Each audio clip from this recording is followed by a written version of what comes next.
Bonsoir et bienvenue à cet apéro Abondance pour vous permettre enfin de prospérer et de remplir votre compte en banque sans avoir rien à faire.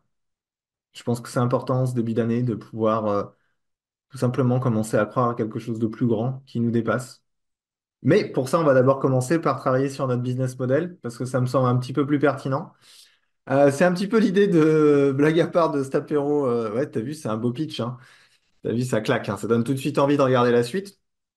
L'idée du l'apéro coaching de ce soir, c'est juste de remettre un tout petit peu les pieds sur terre sur ce que c'est que ça représente de vivre de son activité en posant tout simplement des chiffres. Voilà, c'est chiant, ça donne pas envie. Mais j'ai remarqué que quand on pose les chiffres, il se passe un truc assez magique derrière, même si au début c'est un petit peu relou. On peut commencer à trouver des solutions pour que ça marche. Et ça, c'est quand même super, plutôt que de se laisser surprendre par la vie, par l'URSSAF. Par la TVA, par les charges, par les frais, par tous ces trucs en fait qu'on ne voit pas forcément toujours venir au début, et de matérialiser véritablement et de créer un projet qui est réaliste, je pense. Parce que rêver, c'est bien, s'aligner, c'est encore mieux, croire en l'univers, les licornes et tout le tralala, ça marche quand même aussi, parce que je pense qu'il est nécessaire d'envoyer de bonnes énergies dans le monde pour pouvoir réussir à se développer. Mais c'est mieux quand la comptabilité est plutôt saine et que le frigo est plutôt rempli. Ça marche? Ça vous va? Je sais que vous avez plein de questions comme d'habitude.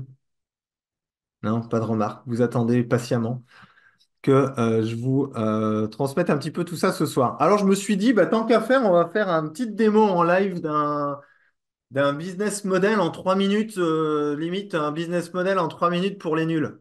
Ça me semblait plutôt intéressant parce que finalement, on peut très rapidement se rendre compte de ce que ça représente finalement, d'avoir son projet d'installation, son projet de développement d'une vie d'indépendant de manière générale, hein, quand on vend un service, quand on vend un produit ou toutes ces choses-là. Et on va mettre tout simplement les pieds dedans immédiatement. Ce que je vais vous proposer comme business model ce soir comme démo, hein, c'est quelque chose qui s'adapte aux auto-entrepreneurs, surtout parce que c'est très souvent le cas quand on se lance, on décide de passer par l'auto-entreprise. C'est pas forcément l'unique solution. Il y a plein d'autres solutions, mais la mécanique et la démarche est à peu près la même. D'accord? Le système de calcul sera probablement un petit peu différent en fonction des statuts juridiques, hein, que vous soyez en société, en entreprise individuelle ou que vous passiez, je ne sais pas moi, pour du portage salarial ou ce genre de choses. Au final, la réflexion globale reste exactement la même. OK? De la même manière, sur ceux qui sont ultra spécialisés en comptabilité, l'idée, c'est pas de faire un cours de comptabilité ce soir, donc j'y vais sur de la mini-louche sur certaines choses. Hein, c'est histoire de faire ça rapidement et d'avoir déjà une vision claire d'ensemble et très réaliste de ce que ça représente. OK? Let's go. Ça, c'est pour éviter les commentaires en bas sur YouTube. Oui, mais est-ce que tu savais que si tu enlèves 0,1%, c'est pas l'idée du soir. L'idée du soir, c'est d'avoir une vision sur un projet réaliste. OK? C'est pas un cours de compta. Alors, vous êtes prêts? Parce que j'ai développé quand même une méthode absolument incroyable et révolutionnaire pour créer un business model en 3 minutes. Vous allez voir, c'est fou. Ça s'appelle, vous allez voir, roulement de tambour, ça s'appelle Google Sheet. C'est un truc extraordinaire. C'est un dérivé d'Excel et qu'on trouve gratuitement sur Google. Et je vous ai fait ça tout à l'heure, là, juste avant, là. Je l'ai fait juste avant parce que je me suis dit, je n'allais pas le faire en live, mais je l'ai fait vite fait. Parce que l'idée, quand on décide de développer son activité, on part d'un principe assez simple. Et si je le dis, c'est parce que le trois quarts des gens que j'ai, par exemple, qui me prennent des calls ou ce genre de choses, quand je leur pose la question, il te faut combien pour vivre? La première réponse, c'est Et ça, déjà, il y a un problème. Et je pense que c'est intéressant déjà de savoir dans sa propre vie de quoi, combien on a besoin pour vivre. Donc, par exemple, et quand je dis vivre, c'est quoi vivre? C'est une vie normale, quoi. C'est pas manger des patates le soir, ne pas partir en week-end, même pas être fichu de se faire un ciné ou de partir en vacances de temps en temps. Bref, quelque chose qui correspond à votre lifestyle. Peut-être que vous êtes très minimaliste et vous avez des besoins faibles en fonction de vos situations. Mais cette situation-là, elle nécessite véritablement d'être très au clair. On va partir sur 2000 balles. Vous en pensez quoi? Ça vous va? 2000 balles par Non, pas du mois? tout. Hein? C'est quoi pas du tout? Qui a dit pas du tout? C'est moi, c'est Pierre. Ouais, Pierre, Ben moi, ça me va pas. qu'est-ce qui ne va pas? C'est pas assez. Eh oui, c'est pas assez. On part sur 2000 pour commencer, après on va voir sur le plus. Tu vas voir, ça va être intéressant. Allez, Donc, la première question à se poser quand on décide de se lancer à son compte ou de vouloir vivre de son activité, c'est combien j'ai envie d'avoir dans la poche pour vivre. C'est quand même un postulat de départ. Et me dites pas un maximum, 10 000, 100 000 euros, des trucs comme... Non, non, non. Partez sur quelque chose, là, tout de suite, dans une première phase d'installation, de partir, d'être à votre compte, d'être autonome, de combien vous avez besoin. On peut partir sur 2000, 3000, 4000 balles, bien évidemment. Bon, déjà, si on est au-delà de 2000 balles, on va être tout de suite assez très clair, le statut d'auto-entreprise va rencontrer des limites assez rapidement, hein. C'est-à-dire dans les 2 ans, hein.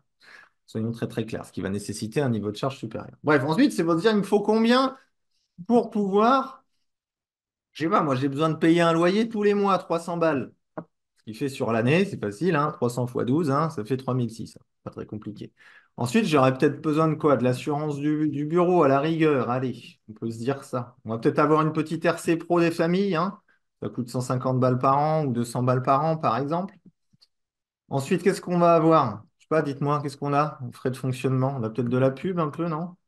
Bon, vous pensez quoi? carrément, ouais, c'est mieux, ouais. Un petit peu de pub, ça peut être pas mal. Attendez, si j'arrive à écrire pub correctement, ça pourrait être encore mieux. Tiens, on va faire comme ça. Hop. Là, vous avez vu, c'est une formule assez simple, hein. C'est ça fois 12. L'eau, C'est tout. l'électricité. Alors, attention. Là, je parle des frais de fonctionnement, de la gestion de l'entreprise. Ça, c'est ce que tu as besoin dans la poche pour vivre. Donc, payer ton loyer, ton crédit, ta bagnole, etc., etc. Ça, c'est ce dont tu as besoin pour vivre. C'est pas de l'argent de poche, c'est pour ta vie personnelle. D'accord? Ça, c'est les frais de fonctionnement Internet, de téléphone, l'entreprise. Internet, téléphone. Bah, c'est pareil, de la même manière, tout dépend du statut. Si tu es en Ah, en auto-entreprise, pro, ça peut rentrer là-dedans. Mais ça peut être un téléphone pro, par exemple, si tu décides d'avoir une ligne pro qui va te coûter 20 balles par mois, par exemple. L'eau, l'électricité, ça rentre dedans? Ça peut rentrer si tu as des frais d'eau électricité qui sont liés à ton Oui, loyer, par oui, exemple, et ton oui, lieu oui. d'exercice. Enfin, pour Donc moi, on oui. peut dire eau élec du loyer qui sont à quoi? Je sais pas, vas-y, dis un chiffre pour la démo, hein. Ça doit être 200 euros par an.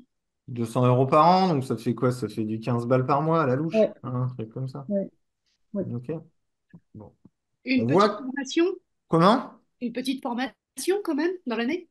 Petite formation dans l'année, dis donc, et ça peut être pas mal. On peut faire une petite formation dans l'année avec les coûts inhérents, hein, 1000 balles, hein, généralement, 1000. On va dire 1000 balles de formation dans l'année. Pas mal ça. Ok. Donc là, on est déjà à 7750 balles juste pour faire tourner l'entreprise. Et Voilà. encore, c'est à la fourchette basse, je pense. Et encore, je suis plutôt cool. Enfin, il y a les fournitures, bureau, papier, encre, cartouche. Ah, exactement. Alors ça dépend des types d'activités. Moi, je n'ai pas de fourniture de bureau, par exemple. Tu vois. Hmm. Par contre, j'ai du matériel type un micro, une caméra, des écouteurs, ce genre de choses. Bref. Je rappelle qu'on est sur une formule auto-entreprise, hein, pour le démarrage. Je ne veux pas vous faire la même chose sur l'entreprise individuelle parce que les calculs sont légèrement différents, mais c'est histoire déjà d'être conscient de ce que ça représente. Donc, si on fait un résumé de combien ça coûte, on a donc les salaires, donc on a les charges, hein, donc les charges, c'est tout ça. Ce qui fait que vous avez un besoin annuel in the pocket de 31 750, par exemple. C'est votre besoin annuel, tout simplement. Voilà. Pour ouais, avoir une fonction. l'URSSAF, tu le mets après. Ah ben oui, sur le Ouais, fonctionnement de ok. l'auto-entreprise. Eh oui. Donc, ce qui va nous amener, le business model, c'est quoi? C'est quels sont mes produits? Donc, c'est quoi vos services que vous proposez? Alors, ça peut être, là, ici, dans le cadre, un peu du coaching, ça peut être coaching thérapie, j'en sais rien du tout. Je vais y arriver. Ça peut être formation, d'accord, ce genre de choses. Donc, je sais pas, coaching, votre prix d'une séance, ça peut être 70 balles. Une formation, je sais pas, ça peut être 300 balles. La formation par personne, un truc comme ça. On va déjà juste partir sur les séances, tiens, pour voir ce que ça donne. L'objectif, viable ou pas viable, c'est que le résultat entre ce que vous avez besoin et ce que vous êtes capable de rentrer, bah, il soit positif. Donc, imaginons qu'on prenne, je sais pas moi, 45 séances sur 11 mois à 70 balles. Ah merde, il nous manque 5 000 balles pour terminer l'année. Ben, ça veut dire que il en faut peut-être 50 sur 11 mois. 50 par mois sur 11 mois. Mais toujours pas bon. Pourquoi? Parce qu'il y a ce diable d'URSSAF ici, là, qui vient se rajouter, en fait. Et c'est là que ça coince. Et si on change de statut, là, ça va être 40%, bon, avec un calcul légèrement différent, parce qu'on enlève d'abord les charges, et ensuite, c'est sur votre salaire qu'on prend les 40%. Mais j'ai pas envie de vous embrouiller avec ça. C'est juste le principe de comprendre si votre entreprise peut être viable par rapport au volume que vous devez faire pour pouvoir couvrir vos frais. Donc là, on voit bien que pour une entreprise comme ça, on est sur un volume d'environ 55 séances par mois sur 11 mois, soit 600 séances par an.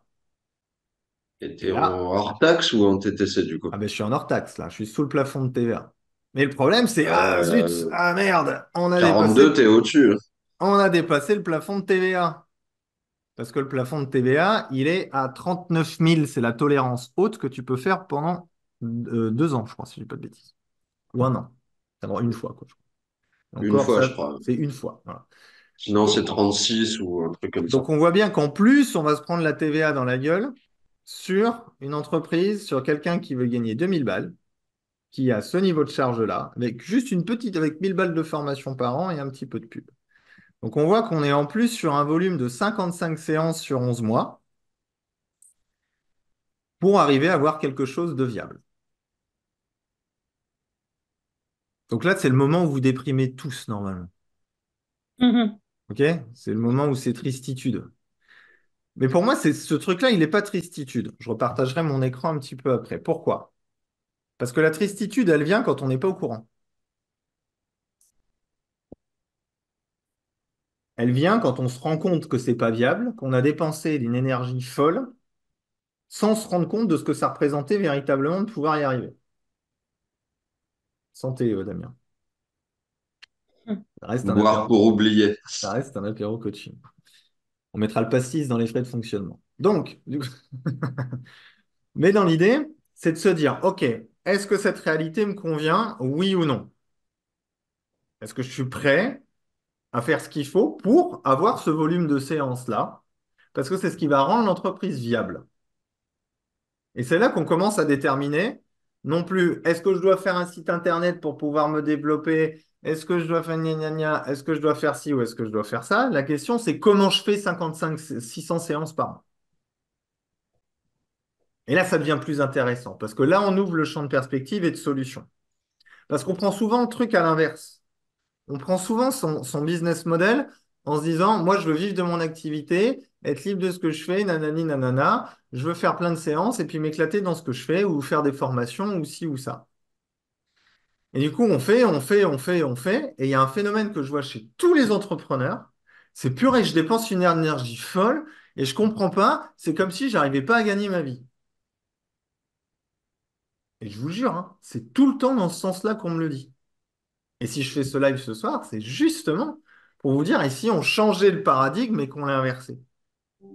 Si on pouvait savoir son seuil de rentabilité, en fait, à quel moment je sais que je peux gagner de l'argent? Parce que bien sûr, là, on a mis 2 000 balles. Vous pouvez faire moins, gagner un petit peu moins, etc. Et si vous avez besoin de moins dans votre vie, ça fonctionnera très bien, c'est pas le sujet. Mais je trouve intéressant de partir de ce dont vous avez besoin réellement pour avoir une entreprise viable, pour pouvoir ensuite mettre en place les solutions nécessaires. On l'a fait en moins de 10 minutes, ce truc-là. Ce truc-là, il prend moins de 10 minutes et il n'y a personne qui le fait, quoi.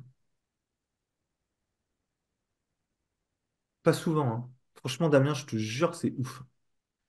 Sinon, je ne ferais pas ce live. Sinon, je dirais tout va bien dans le meilleur des mondes et on travaillerait sur la visibilité du site internet comme on fait d'habitude. Si j'ai mis 11 mois également, c'est parce que c'est un principe de réalité selon moi, voire de réalisme dans le sens où être à fond pendant 12 mois, c'est irréaliste. Avoir, je pense, une activité dans les métiers, par exemple de l'accompagnement sur 12 mois, c'est irréaliste. C'est toujours des périodes de creux. Tu prends déjà les 15 jours de Noël ou même une semaine à Noël. Tu prends peut-être parfois certaines périodes d'été, des ponts, des ci, des ça. Ça va vite en fait. Tu as vite fait de dégager 2, 3 semaines dans ton année, de manière très réaliste en fait, au-delà de te prendre des congés. Donc compter, avant je disais 10 mois, l'idéal c'est 10 mois, mais 11 mois c'est safe. C'est plus safe et plus réaliste. Mais perso, je préfère faire le calcul sur 10 mois. Comme ça, j'ai plutôt une bonne surprise qu'une mauvaise, tu vois. Parce Exactement. que si je me suis barré du salariat, c'est pas pour faire 4 semaines de congé, tu vois. Exactement. Donc on voit bien aussi une chose, c'est de manière assez réaliste. Si on veut gagner 3 000, 4 000, 5 000 euros, on voit bien aussi que dans notre gamme de produits, et là je vais repartager mon écran,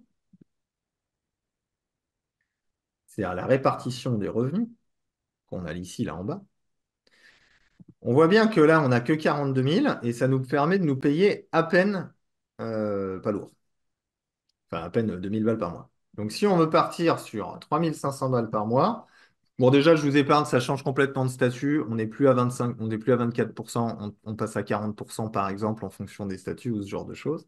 Et on voit bien que l'aspect uniquement faire de la séance n'est pas du tout réaliste en fait. Parce que là, il faudrait faire quoi? Quoi, moi? Mettre au pif, hein? 80, 90, tiens, on va voir. Allez, 80 séances sur 11 mois, tous les mois. Même pas, plus. 85, allez, le pifomètre, hein. Ouais, on a 80 séances par mois sur 11 mois tout le temps. Et c'est ça qu'il faut que vous trouviez. En sachant qu'ici, on va passer à 40%. Donc ça veut dire, oups, il va manquer encore 10 000. Donc on voit bien qu'en fait, dans le business model, c'est de voir que son prix, il a une importance, que la multiplication des sources de revenus ont une importance aussi, pour tout de suite passer des niveaux de revenus qui sont beaucoup plus supérieurs. Captez l'idée là? Comme je dis toujours, l'idée, c'est de pas faire flipper. L'idée, c'est de poser des chiffres et ensuite on trouve des solutions. Ben oui, excuse-moi, je prends le contre-pied de tous ceux qui vont me dire deviens libre et indépendant et éclate-toi dans ta vie libre et tout ça. Ben non, je suis désolé. Être indépendant, ceux qui veulent réussir, il faut qu'ils regardent ça en face. S'ils ne regardent pas, ils coupent le live, ils rentrent chez eux, font cuicui les petits oiseaux, et puis on en reparle dans 6 mois. Voilà, c'est tout. Parce que la réalité financière, elle est là. Et je pense qu'elle est importante. Et je ne la vois pas assez. Je ne sais pas que je me fâche pas, parce que je regarde Aurélie, elle est là, elle fait. Bref, est-ce que vous avez des questions à ce stade? Non? Vous avez aucune question? D'accord, très bien. Parce que l'étape suivante, elle est de se dire comment je peux construire mon projet de manière viable si on voit ces chiffres-là. Parce qu'il y a des étapes, en fait. Et c'est souvent ça qui manque aussi. C'est les étapes intermédiaires, elles sont importantes en fonction des situations. Non, je fournis pas les mouchoirs, hein. Les étapes intermédiaires, elles sont importantes en fonction des situations. Ça veut dire, pour des personnes qui vont être, par exemple, au chômage en parallèle ou qui vont avoir des ruptures conventionnelles, des personnes qui vont avoir des sous de côté, les situations familiales aussi sont différentes. Le soutien familial, ce genre de choses. Bref, de voir son projet dans une perspective de gradation avec des étapes, je pense que c'est assez important de se fixer des objectifs intermédiaires de viabilisation de l'activité. On n'est pas obligé de prendre, je sais pas, des locaux à 800 balles par mois tout de suite. On n'est pas obligé, on peut peut-être prendre des locaux moins importants, investir un peu plus en publicité, etc., etc. Mais je pense que la temporalité pour pouvoir vivre de son activité est un élément absolument essentiel pour pouvoir y arriver. OK? Je vous ai tous déprimés en 2 secondes, quoi. Je vous ai déprimé? Vous pouvez me le dire, hein. Vous avez le droit, hein. Si vous êtes déprimé, abandonnez l'entrepreneuriat. Oui, mais c'est vrai, hein? Mais attends, c'est vrai. Mais pourquoi vous dites que je casse? C'est pas drôle. Non, mais j'avais oublié ta délicatesse et il y a un petit moment que je suis pas venue.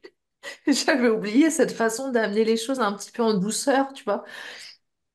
Du coup, j'étais un peu surprise. Bah oui, c'est vrai.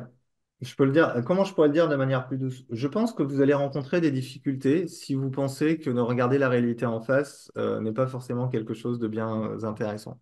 Non, je dis ça tout simplement parce que il y a beaucoup de gens qui veulent se mettre à leur compte, il y a beaucoup de gens qui se lancent, beaucoup de gens qui investissent énormément d'argent dans des reconversions, dans des projets qui embarquent souvent toute une famille autour d'eux, leurs proches, etc.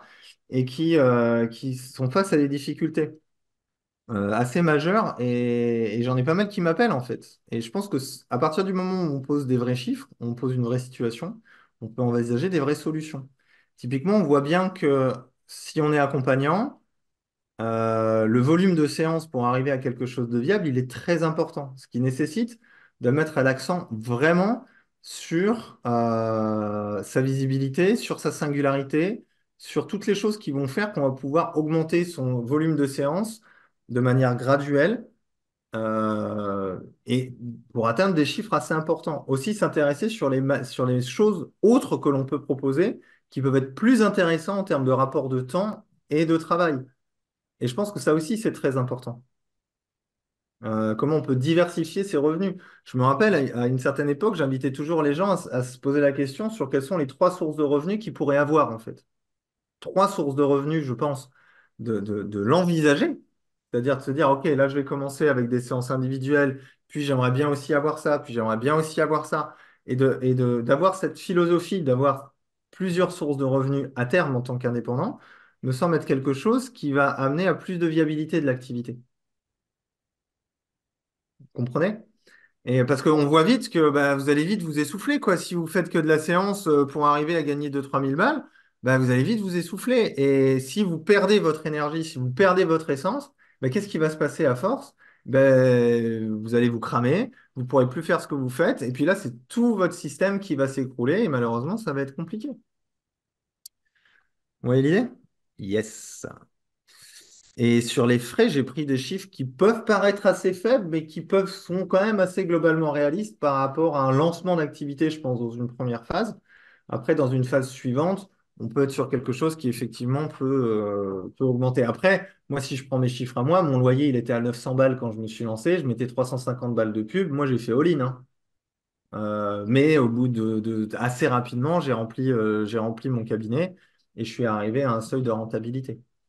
Mais voilà l'idée. Donc, aussi réfléchir à ses tarifs, je pense que c'est assez important. Et c'est pour ça que bien souvent, et si aussi décidé de faire ce live, c'est que souvent les gens ils m'appellent quand les fins de droit au chômage, ils arrivent dans 6 mois ou dans 3 mois.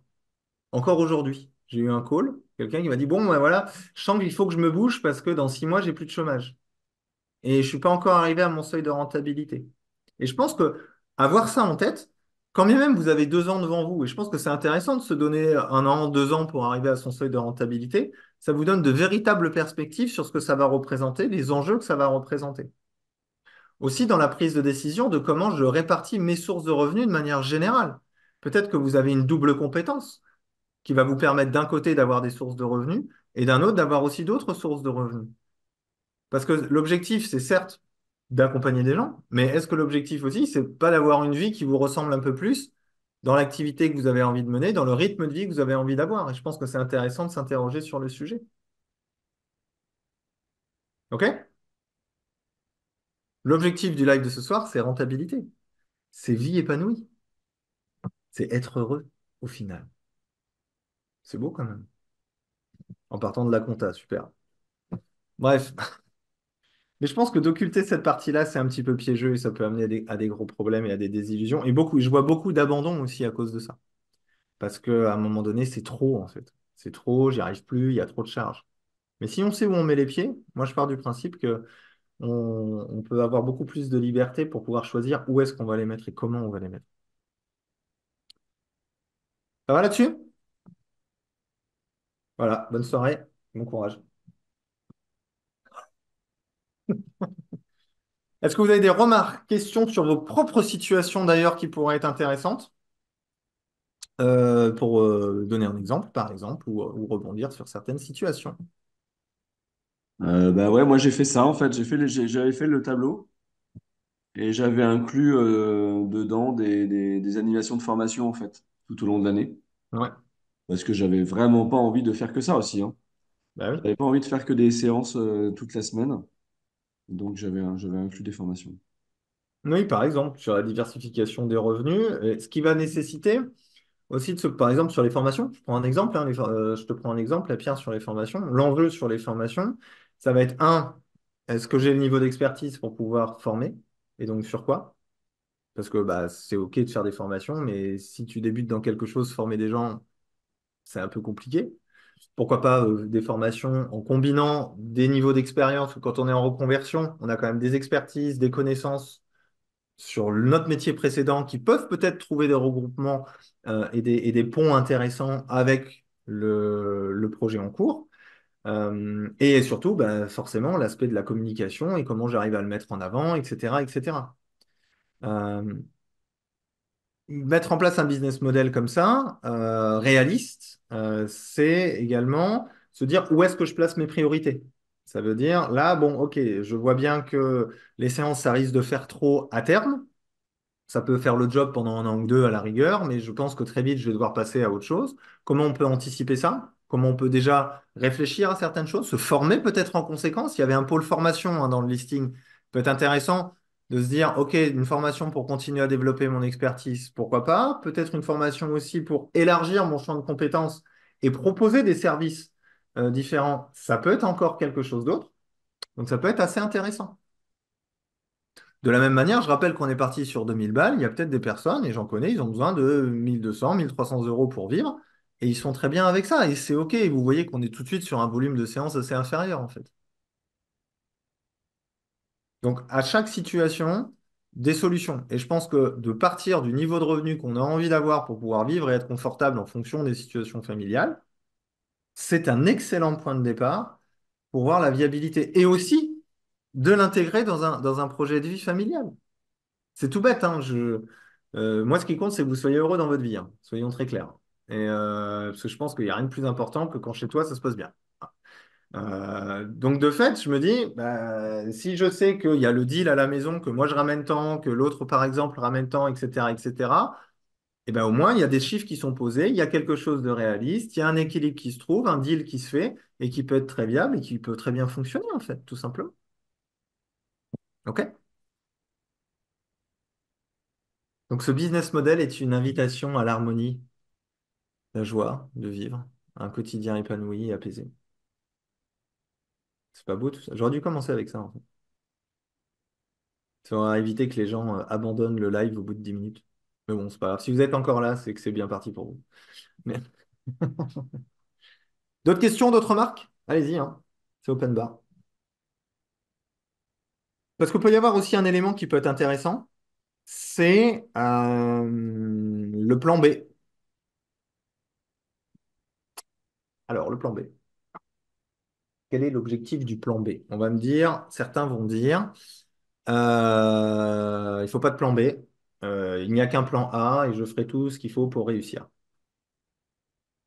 Pourquoi pas? Moi, par exemple, revenir au salariat n'est pas une option. Donc, mon plan A, c'est rester indépendant et je n'ai pas de plan B là-dessus. Non, mais attends, la télé, s'il te plaît.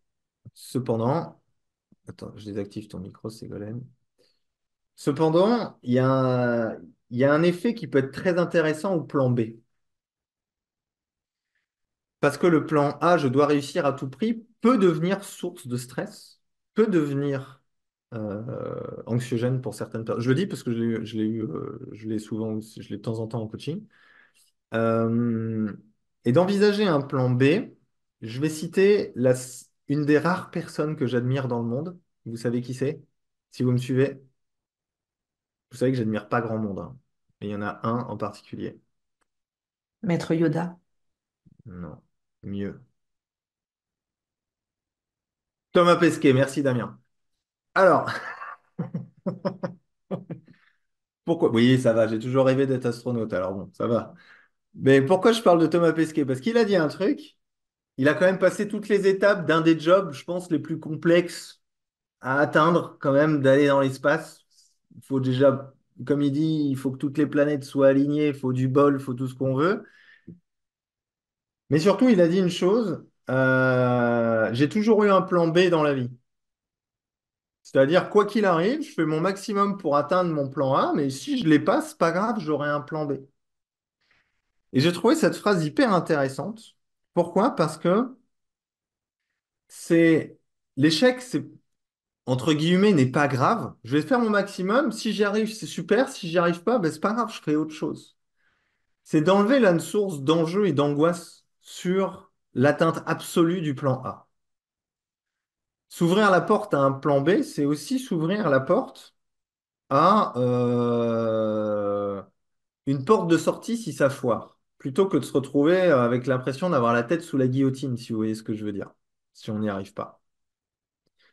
Quand je dis ça, attention, je dis pas qu'il faut pas se donner à fond, etc., etc., y croire et pas lâcher. Je dis juste que c'est intéressant d'envisager toutes les options. Moi, par exemple, mes plans B restent dans le domaine du monde de l'indépendant. Parce qu'il est inenvisageable que je retourne dans le salariat, je n'en ai pas envie. Par contre, trouver des alternatives si à un moment donné ça part en vrille ou je ne sais pas quoi, reste dans une direction qui reste dans ma volonté et mon choix de vie, par exemple. Et je trouve, j'avais envie de vous poser aussi cette réflexion ce soir pour justement décharger la pression sur oh putain, il faut que j'arrive à faire X milliards de chiffre d'affaires, et puis il y a les charges, et puis il y a... Non, non, on décharge la pression. Allez, on y va, on se met dans ce mouvement, on trouve les comment, on trouve comment on peut faire tout ça. Et d'un autre côté, bah, si ça marche pas, bah, la vie trouve toujours un chemin. Yann Malcolm, Jurassic Park. Mais, ouais, désolé, je suis obligé de placer une petite... d'en placer une petite. Mais vous voyez, vous comprenez l'idée du plan B? Ça vous parle ou... On peut échanger sur le sujet, hein. Vous pouvez parler aussi, hein. Bah, justement, moi, je suis, enfin, comment dire, je me forme pour devenir formateur pour une technique de développement personnel qui s'appelle transurfing. C'est un peu basé sur la physique quantique, patati patata. Mais en fait, lever l'importance, c'est diminuer ils appellent ça les potentiels en excès qui peuvent intervenir quand tu mets de l'importance dans quelque chose. C'est ça. C'est Dès que c'est exactement ça. important, en fait, tu mets de l'enjeu et tu as encore plus de chances de te foirer. C'est comme un entretien d'embauche, quoi. Quand il n'y a pas d'importance, c'est parfait, en fait. Parce que tu es à l'aise, tu mets pas de tension et ça se passe beaucoup mieux, quoi. Exactement. C'est l'idée de cette histoire de plan B, en fait. Si la pression est trop forte, ça va vous amener à faire des choix par peur, des choix par tout un tas de choses, en fait, qui vont pas être très constructifs. Et de manière générale, c'est une invitation. Après, là, on parle presque d'une philosophie de vie, quoi. Qu'est-ce qui est grave, quoi, tu vois. Moi, aujourd'hui, je sais que qu'est-ce qui est grave, j'ai un gap qui est énorme. Donc, que je foire ma boîte ou pas, en gros, je m'en fous, quoi. Tu vois, pour être tout à fait honnête. Mais ce qui me donne une liberté de création, une liberté de mouvement, une liberté d'action qui est énorme. Mais le rapport à qu'est-ce qui est grave, il est différent pour tout le monde. Et si j'évoque l'aspect du plan B aujourd'hui, c'est que je trouve parfois intéressant de se dire, OK, si ça meurt, je fais quoi? Moi, aujourd'hui, je me dis, c'est pas grave, je ferai autre chose. Et je trouverai. Parce qu'aujourd'hui, je pense que j'ai suffisamment de compétences, d'idées, de créativité pour me démerder. Et mon histoire de vie m'a toujours montré que je me suis toujours démerdé, peu importe ce qui m'est tombé sur la gueule. Donc, dans l'idée, mais ça, c'est moi. C'est pas forcément le cas de tout le monde. Ou d'autres à d'autres niveaux. Donc, juste évoquer l'idée du plan B, c'est une invitation à décharger finalement cette pression, comme tu dis, des enjeux de réussite. Mais ce qui ne veut pas dire qu'on rentre dans un truc, ouais, bah écoute, on va tester, on va voir. Non, putain, non, quoi. Marche pas ça. Si on s'engage dans le monde de l'entrepreneuriat ou décider de vivre à son compte, on le fait sérieusement et correctement. Et le faire sérieusement et correctement, c'est aussi poser des chiffres. D'accord? Comme tu le dis, Laure, certains sont boostés par le stress quand d'autres sont figés. Tout à fait. Moi, je suis un grand dépêche-toi pour ceux qui connaissent l'analyse transactionnelle. L'analyse transactionnelle, c'est d'attendre la dernière minute pour faire les choses et être très efficace dans l'urgence. Moi, je sais que je suis très bon là-dedans. Et des fois, je procrastine un petit peu, mais je ne considère pas que c'est de la procrastination. Je me dis, bon, c'est pas grave, j'y arriverai. Et puis, je suis très bon dans l'urgence. Donc, je me conforte dans ma croyance et je la valide à chaque fois. C'est ça qui est bien. Jusqu'au jour où je la validerai pas, et puis je me dirai, bah, c'est pas tout à fait le cas, et puis je changerai quelque chose, on verra bien. C'est pas très grave, en fait. Mais dans l'idée, je suis d'accord avec toi, alors. Et c'est là où, si j'invite et j'évoque cette histoire de plan B, C'est pour les personnes pour qui la pression est trop forte. Mais si tu te connais suffisamment pour savoir que dans le stress, t'es bon, accepte-le. Et fais-le comme ça. Et c'est OK. C'est, c'est l'acceptation de soi, Damien. C'est exactement ça. Tu intègres qui tu es pleinement. Mais c'est cette idée-là, en fait. OK? Mais cette idée du réalisme, pour moi, c'est absolument fondamental. Parce que, comme je disais au début, je trouve que ça manque énormément et que ça amène à beaucoup de déceptions. Alors que si on est préparé, let's go. On sait ce qui se présente à nous et puis on y va. On peut intégrer l'option connasse dans le business plan? Oui. Tu peux intégrer tout ce que tu veux. Surtout que je pense, pour le coup, Aurélie, c'est... Bref, je pense que c'est... En termes de positionnement, ça peut être très intéressant, surtout que tu l'incarnes très bien. Donc, du- pour ceux qui regardent le replay, on se connaît vraiment très bien avec Aurélie, donc détendez-vous. C'est pas la dernière à me faire la même chose. Bref. Donc voilà un petit peu pour ce panel d'un business model. Vous avez vu qu'on a mis moins de 10 minutes quand même. À trouver les solutions, ça peut prendre un petit peu plus de temps. Ça veut dire sur comment on structure, sur comment on choisit nos produits, sur comment on choisit nos choses. Mais c'est un postulat de départ qui est absolument essentiel et fondamental. D'accord? Et pas l'inverse. OK? Pas je fais des trucs et on verra bien. C'est je sais où j'ai et je mets. Ouais, c'est pas le doigt mouillé comme j'ai mis dans ma newsletter de lundi. Les gens vont me prendre pour un espèce de connard tueur de rêves. C'est triste, mais c'est comme ça, c'est pas grave. C'est peut-être mon destin. Est-ce que c'est très grave en fait? Bah, Pas c'est très surtout grave. une réalité. C'est surtout une rêve. Tiens. Cool. Non, pas de questions, rien du tout? Pas de remarques? Pas d'éléments à apporter supplémentaires? Si, moi j'ai une question par rapport à la diversification d'activités. Yes. Tu Vas-y. disais diversifier. Alors après, dans quelle mesure on diversifie? Puisque moi, quand je vois des pages d'hypno qui sont formées à 20 milliards de techniques différentes, moi, en général, ça me fait plutôt fuir qu'autre chose. Hmm. Donc voilà, qu'est-ce que tu entends par se diversifier? Qu'est-ce qui Alors, est raisonnable de faire? Qu'est-ce c'est qui la est... diversification des sources de revenus. OK. Non, mais C'est tu pas disais au niveau des formations, se former pour étendre son champ de compétences. Le champ de compétences, c'est pas forcément son champ d'intervention. Son champ de D'accord. compétences, c'est les choses que tu peux faire, en fait, ou les endroits où tu peux intervenir. Mhm. Euh, Tu vois, typiquement, panel large, ça peut être des interventions dans des établissements où tu es contractualisé, par exemple. C'est des choses que je vois de temps en temps. L'enjeu, pour le coup, bah, ça va être de mettre le pied dedans et d'arriver à le proposer et à intéresser les gens. C'est possible. Moi, j'accompagne quelqu'un là-dessus en ce moment, mais ça prend du temps. C'est pour ça qu'il y a une notion d'anticipation qui est importante, hein. Mhm. Il y a des choses qui vont pas se mettre en place tout de suite, tout de suite. Et je pense dans la construction de nos projets, l'anticipation des perspectives et des besoins de revenus vont aller en corrélation avec les perspectives de tiens, il faudrait que j'évolue dans cette direction, j'aimerais bien intervenir là-dedans, pour pas être obligé de faire des trucs que tu n'as pas du tout envie de faire et qui te gonflent juste pour gagner de l'argent, tu vois ce que je veux dire? Intervenir dans des endroits, mettre en place des programmes d'accompagnement, l'organisation de stages, d'ateliers, peut y avoir et d'autres choses qui peuvent être aussi en lien avec ton ancien métier, qui peuvent parfois être surprenants. On arrive à faire des ponts des fois qui sont très surprenants entre les anciens métiers qu'on veut oublier, parce que si on décide de se reconvertir, c'est parce que notre job d'avant, il nous gonflait. Mais vous aviez des grosses compétences quand même sur ce que vous faisiez avant. Et peut-être qu'il y a des ponts intéressants à faire, des propositions de services et des propositions de valeur qui sont intéressantes pour justement amener à mettre plus de valeur à ce que vous proposez, le vendre à des tarifs peut-être un petit peu plus importants aussi à certains endroits, à certains moments. Et vous voyez, c'est quelque chose qui se construit. Les institutions, ça ne paye pas forcément des masses. Effectivement, ça dépend lesquelles, ça dépend où. Il y a des choses qui sont véritablement à étudier en fait.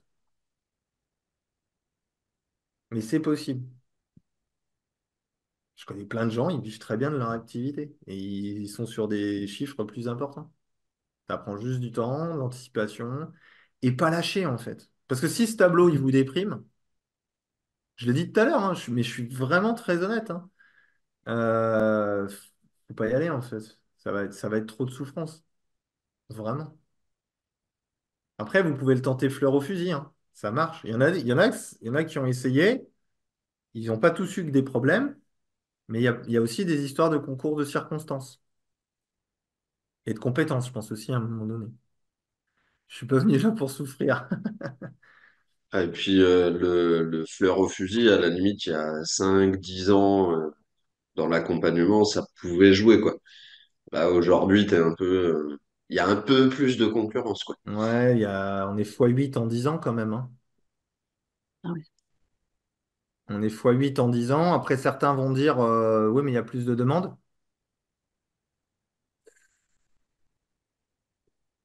Je sais Est-ce qu'il y a pas. x8 en demande? Ouais, parce que moi, en 2 ans, tu vois, entre le moment où je me suis installée, où j'étais toute seule et aujourd'hui, on est 7 sur un rayon de 15 kilomètres, quoi. Ouais, mais c'est de la folie, hein. Mm. Donc c'est là où je pense que cette prise de conscience-là dans le business model, là, on n'en a pas parlé, hein, mais une fois que c'est là, c'est étudier la viabilité d'un projet. C'est aussi faire cette étude de concurrence. Est-ce que c'est possible? Qu'est-ce que ça implique comme enjeu en termes de communication? Tout ça, c'est possible. Vraiment. Mais on s'y met concrètement, quoi. En ayant conscience et pas en se disant, bah, j'ai fait mon site internet, on attend un mois, j'ai pas de rendez-vous, je comprends pas, on croise les doigts, et puis ensuite, bah, qu'est-ce qui se passe? C'est un peu dommage, en fait. Alors que ça pourrait être anticipé, alors qu'on pourrait construire quelque chose de vraiment solide, et c'est toute l'idée, en fait. Et l'idée, c'est de construire une activité viable et solide dans le temps. Et pour ça, il faut prendre en considération tous les paramètres. La coiffeuse à côté de chez toi fait de l'hypnose coiffure, Ségolène. Bah ouais. C'est- Ok. Donc c'est quoi le délire? Elle met les gens en hypnose? Ou elle se met elle-même en hypnose et elle coupe les cheveux des gens comme ça et puis elle voit? C'est ça le délire? J'ai pas osé tester, à vrai dire. Ouais, il faut C'est Mais attendre. pour oui. couper c'est pour couper 10 centimètres là où les clients t'en demandent que 5. Non, Ouais, non, c'est mais ce n'est pas ça. qu'à sa place. J'ai aussi une esthéticienne qui fait hypnocile ou un truc comme ça. Il y a tout, hein. Ah ouais. C'est Donc, ouf ça. pour l'histoire avec la boulangère qui va bientôt faire de la coiffure et de l'hypnose aussi, hein. Et puis, hypnose, coiffure, boulangerie, moi, je suis prête à tout là aujourd'hui, hein. Bah oui, c'est ça. Après, l'épilation du sillon interfessier, je pense que sous hypnose, c'est plus agréable. Je sais pas. Je sais pas. La Damien a question. eu peur. Ça, je sais pas. Ah mais oui, le connasse, il est bien dans le business model, il n'y a pas de souci. Et après, on va dire que c'est moi qui suis méchant. Et donc, Mais c'est pour Mais bon, aider les j'ai gens. j'ai connard dans le mien, hein, donc je critique pas, hein. Il n'y a pas de souci. Ah non, mais je l'avais pris comme un compliment, rassure-toi. en Bien tout sûr. cas, blague à part, moi je pense très sincèrement qu'il est possible de développer une activité d'indépendant avec des compétences d'accompagnant, tout ça aujourd'hui, sans aucune forme de doute. Sinon, je ne continuerai pas à accompagner des gens à longueur de journée.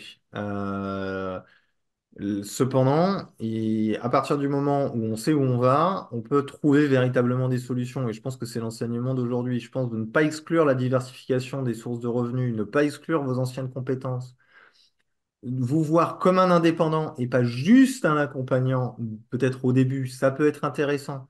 Trouver des formules qui couplent plusieurs sources de revenus, le temps de développer votre expérience, développer votre expertise, de développer peut-être un réseau encore plus solide, encore une meilleure visibilité, pour aller peut-être vers de la formation ou des stages ou d'autres choses encore derrière.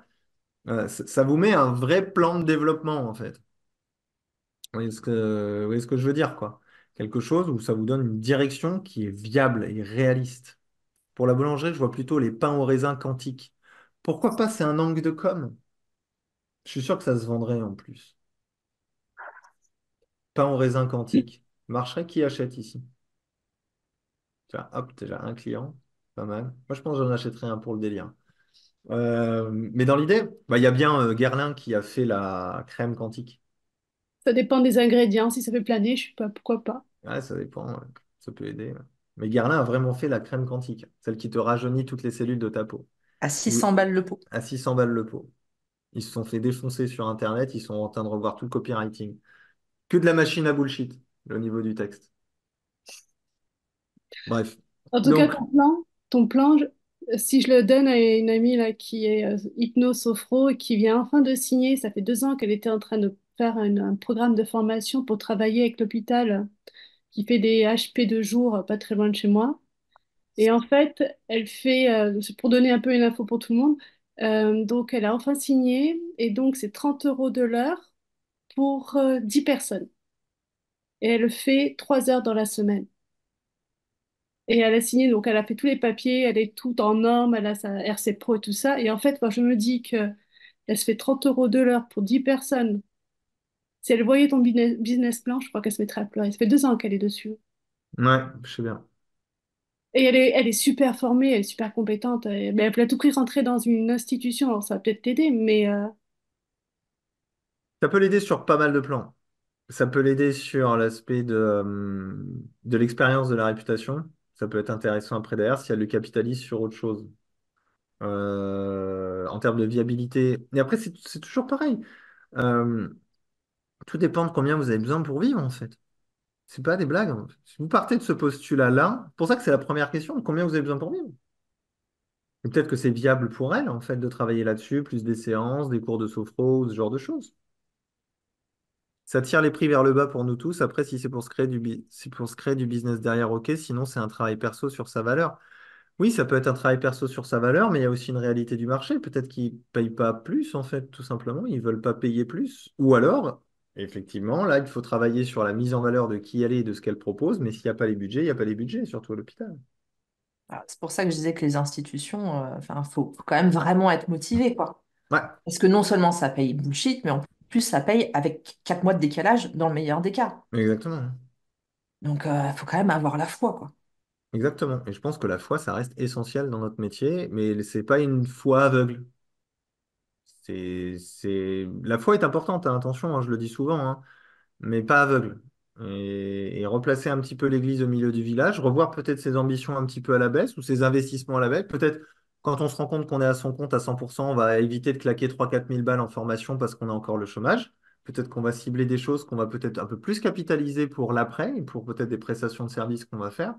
Je pense que c'est déjà se mettre dans une optique de professionnalisation et plus dans une optique de formation. Oui, tu éponges les larmes au vin rouge. Ou avec ton foie. Oui, oui, pas mal. Oui, c'est un peu cette idée-là. Mais je trouve que ça ouvre un champ de perspective de poser des chiffres qui est assez énorme sur les choix, en fait, et sur les décisions qui sont faites maintenant dans la perspective d'être à son compte. Ou peut-être justement de se dire, et j'en ai aussi certains qui font ça, ben moi je me garde un mi-temps et puis je fais ça à côté. Et ça fait moite-moite et j'ai deux sources de revenus. Une source de revenus à mi-temps, une source de revenus avec mon activité d'accompagnant. Et ils sont très heureux comme ça, parce que d'un côté, ça leur apporte une stabilité financière, et de l'autre côté, ils peuvent tranquillement continuer à se développer en enlevant un petit peu la pression et l'enjeu financier qu'il peut avoir derrière. Il y a plein de solutions. Mais ce business model, il amène tout simplement à se poser la question, où j'en suis moi, qu'est-ce que je veux et comment j'ai envie de développer ça. Et ça recale un petit peu sur des formations à gogo à droite à gauche pour justement, comme tu disais très justement, Christelle, se retrouver avec une liste comme ça de formations qui sont faites. Et en plus, le pire, c'est qu'on a le temps de pratiquer rien du tout. Donc, aucune expérience sur tout ce qu'on a appris. On oublie trois quarts de trucs qu'on a fait en formation parce qu'on pratique pas assez. Et en plus, ça n'apporte rien finalement en plus à notre développement d'activité et à notre business model. Peut-être meilleur compte de faire un CPF si vous décidez de vous développer sur les réseaux sociaux pour apprendre à vous développer sur Instagram, par exemple. Apprendre à mieux communiquer, apprendre à faire d'autres choses. Vous voyez ce que je veux dire?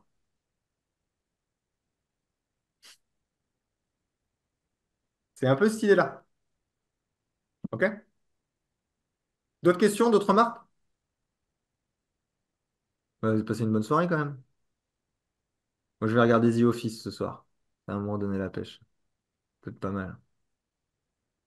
Des petits moments de gênance. Non, rien d'autre là-dessus? Pas d'autres exemples pour vous par rapport à votre situation? Petit sondage, mettez dans le chat comment vous vous sentez après ce live. Ça m'intéresse. Là, tout de suite, là.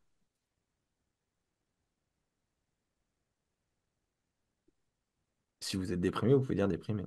Bien, ok pour moi. Je vais boire un verre, très bien, bonne idée. C'est ok, la vie est faite de risques. Ouais, intéressante remarque, je trouve.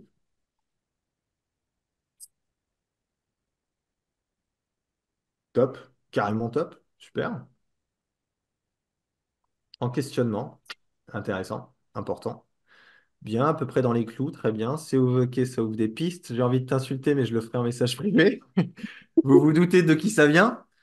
Je vais dormir, il est minuit. Pour moi, bonne nuit, André. J'ai faim et mon frigo n'est pas vide. Bon app, Damien. Bien, bien, très bien. Comme quoi, ce que je trouve vraiment intéressant, c'est toujours quand on voit la réalité en face, même si au début ça fait un petit peu mal, bah, ça ouvre des perspectives. Finalement, c'est pas si grave et ça développe la créativité, les choix aussi.